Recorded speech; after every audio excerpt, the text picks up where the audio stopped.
শান্তিপূর্ণ ঘটনার মধ্য দিয়ে বাংলাদেশ থেকে আওয়ামী লীগের বিদায় হয় নাই। হাজারো মানুষের জীবন আর রাজপথ ভরা রক্তের মধ্য দিয়ে ওই খুনি ফ্যাসিস্ট আওয়ামী লীগের বিদায় হয়েছে। আমাদের পুনর্জন্ম হতে পারে, কিন্তু আওয়ামী লীগের পুনর্বাসন আমরা হতে দেব না।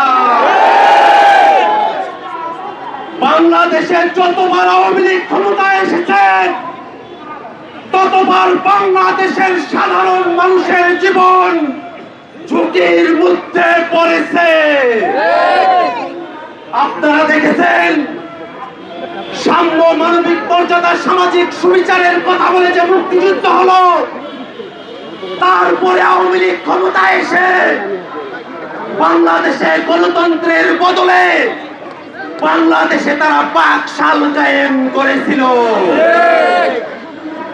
বাংলাদেশের মানুষ দীর্ঘ সময় ধরে যে গণতন্ত্রের লড়াই লড়ে এসেছে, সেই গণতন্ত্রের মুখে চুনকালি দিয়ে 14, 18 এবং 24-এর নির্বাচনের নামে কলঙ্ক পাহাড় দিয়ে বাংলাদেশে ফ্যাসিবাদ কায়েম করেছিল ওই পতিত আওয়ামী লীগ।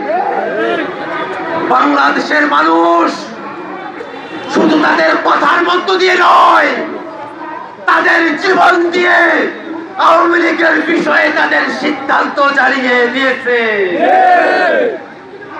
আমাদের ভাইরা জীবন দিয়েছিল। আমাদের শরীরে 1 বিন্দু রক্ত থাকা অবস্থায় আওয়ামী লীগকে বাংলাদেশে আমরা আর স্বনামে রাজনীতি করতে দেব না।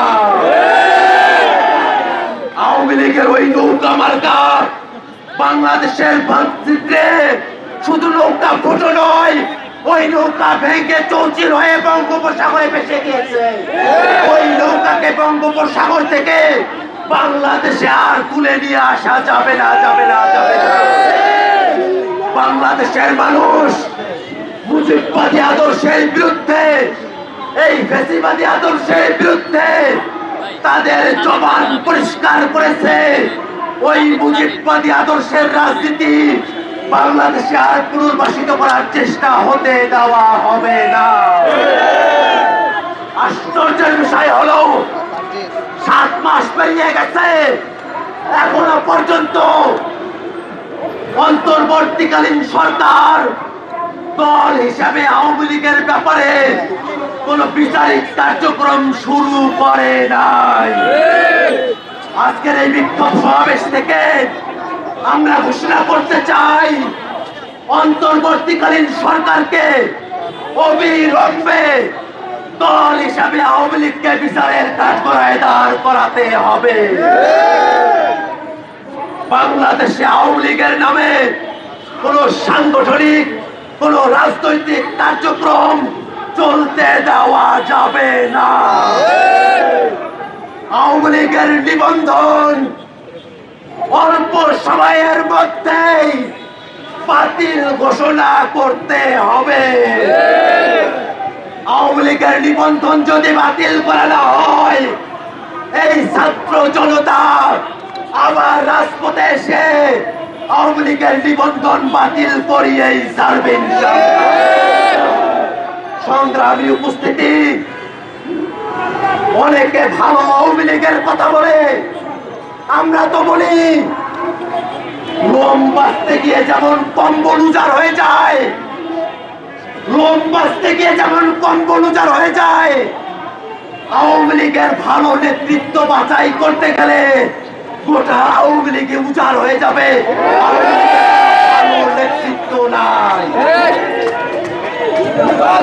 যে আওয়ামী লীগ এখনো পর্যন্ত বাংলাদেশে যে গণহত্যাগুলো চালিয়েছে, পিলখানা হত্যাকাণ্ড, 13 সালের হত্যাকাণ্ড, শাপলার হত্যাকাণ্ড, মোদী বিরোধী আন্দোলনের হত্যাকাণ্ড, 24-এর হত্যাকাণ্ড, কোন হত্যাকাণ্ডের জন্যই যে আওয়ামী লীগ এখন পর্যন্ত দুঃখ প্রকাশ করে নাই, এখনো পর্যন্ত অনুশোচনা প্রকাশ করে নাই, এখনো পর্যন্ত তাদের দায় স্বীকার করে নাই, সেই আওয়ামী লীগের পক্ষে যদি বাংলাদেশের কোন শক্তি, বাংলাদেশের কোন ব্যক্তি একটু দাঁড়ানোর চেষ্টা করে, বাংলাদেশের ছাত্র জনতা রাজপথে দাঁড়িয়ে, সেটা ব্যক্তি হোক, সেটা কোনো প্রতিষ্ঠান হোক, তার বিরুদ্ধে সর্বাত্মক প্রতিরোধ গড়ে তুলবে। ভাইরা আমার, আমাদের অবস্থান খুবই পরিষ্কার। আজকের বিক্ষোভ সমাবেশ থেকে আমরা স্পষ্ট করে বলতে চাই, শুধু আওয়ামী লীগের নেতা কর্মীরা নয়, দল হিসাবে আওয়ামী লীগের বিচার করতে হবে, আওয়ামী লীগের নিবন্ধন বাতিল করতে হবে, আওয়ামী লীগের রাজনৈতিক এবং সাংগঠনিক কার্যক্রমের উপরে নিষেধাজ্ঞা আরোপ করতে হবে। বাংলাদেশে সামনের দিনে আওয়ামী লীগের নাম মার্কা আদর্শে কোনো রাজনীতি চলবে না, সেই নিশ্চয়তা আমাদেরকে দিতে হবে। বন্ধুরা আমার, বাংলাদেশে আমাদের অন্তর্বর্তীকালীন সরকারের প্রধান উপদেষ্টা যে জুলাই চার্টারের কথা বলেছে, আমরা বাংলাদেশের সকল রাজনৈতিক শক্তিকে, সকল পক্ষকে আমরা আহ্বান জানাই, রাজনৈতিক ভাবে জাতীয় ঐক্যমতের ভিত্তিতে সেই জুলাই চার্টারে আওয়ামী লীগকে নিষিদ্ধ করার কথা উল্লেখ থাকতে হবে।